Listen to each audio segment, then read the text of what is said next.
गांव के किनारे एक पुरानी हवेली थी जिसके बारे में लोग सदियों से डरावनी कहानियां सुनाते आए थे। कहते थे कि इस हवेली में वो लोग बसते हैं जो मर चुके हैं मगर सुकून नहीं पा सके। दिन के वक्त ये इमारत बस एक खंडर दिखाई देती, लेकिन जैसे ही सूरज डूबता उसके अंदर एक और दुनिया जाग उठती थी। 5 दोस्त जिन्हें सनसनीखेज मेहमान का शौक था, एक रात हिम्मत करके इस हवेली को देखने निकले। उनके कदमों के नीचे कुछ ही ईंटों की राख उड़ती जा रही थी।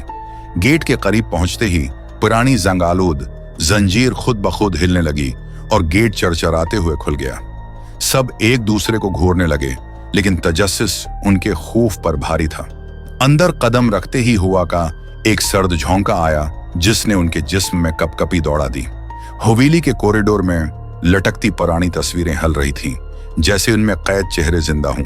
फर्श पर बोसीदा लकड़ियां थीं जो उनके कदम रखते ही चरचराने लगीं। यार, ये तो वाकई बहुत डरावनी जगह है, एक दोस्त ने सरगोशी की। डरने की बात नहीं, हम सब साथ हैं, दूसरे ने कहा, लेकिन उसकी आवाज में भी लर्जिश थी। अचानक दीवार के पीछे से किसी के चलने की चाप सुनाई दी। सबने रख कर कान लगाए। चाप करीब आई, फिर अचानक रुक गई। अगले लम्हे अंधेरे में किसी औरत की चीख उनके कानों को चीर गई। एक दोस्त डर के मारे जमीन पर गिर गया। बाकी सब की रूहें जैसे जिस्म से निकल गईं। वो भी मुश्किल उसे उठाकर आगे बढ़े। एक कमरा खिला मिला जिसमें पुरानी कुर्सियों के ढेर लगे थे, लेकिन जैसे ही वो अंदर गए कमरा धन से भरने लगा। कुर्सियों पर इंसानी साए बैठने लगे। वो खाली आंखों से इन लड़कों को घूर रहे थे। ये सब क्या है? एक दोस्त ने हिकलाते हुए कहा। जवाब में सिर्फ सरगोशियां आए। वापस जाओ वरना मर जाओगे। दीवारों से उभरते हुए चेहरे दिखाई देने लगे, कुछ दर्द में तड़पते, कुछ गुस्से से चीखते। लड़कों ने कानों पर हाथ रख लिए मगर आवाजें बंद न हुई। हर सरगोशी उनके दिल की धड़कन बढ़ा रही थी। वो भागने लगे, लेकिन राहदारी खत्म ही नहीं हो रही थी। हर मोड़ पर एक और दरवाजा, और हर दरवाजा एक नए खौफ की तरफ ले जाता था।